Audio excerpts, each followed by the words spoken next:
عشان كده بقول كلنا بنبعت برقيه للسيد الرئيس، كلنا وراك في المعركه الدبلوماسيه حتى لو قلبت معركه حربيه عشان نوقف مهزله سد النهر.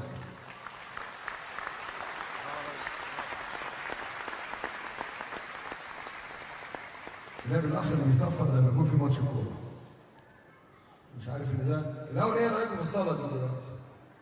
فاكرين الصاله دي كانت ايه؟ كانت صفيحه زباله. شفتوا بقت عامله ازاي؟ هو ده نادي الزمالك المحترم للاعبيه والاعضاء والاعضاء الجمعيه العموميه والجماهير.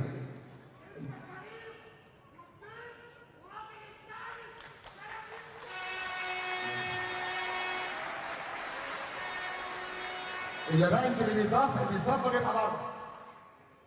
حضرتك تزمر عند والدتك، ما تزمرليش هنا.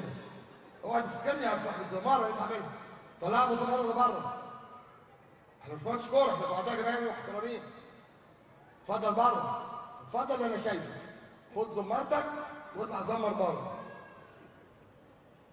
وانت مش مكسوف ماسك الزماره كده وانت كبير. لا مش عشان خاطر الجماعه ما تزمرليش هنا. اوعى تفتكرني يا صاحبي الزماره اللي انت عاملها. طلع ابو زماره ده بره. احنا مش ماتش كوره، احنا في اعضاء جماهير محترمين. اتفضل بره. اتفضل انا شايفك. خد زمارتك واطلع زمر بره. وانت مش مكسوف ماسك الزماره كده وانت كبير. لا مش عشان خاطر الجماعه ما محترمه.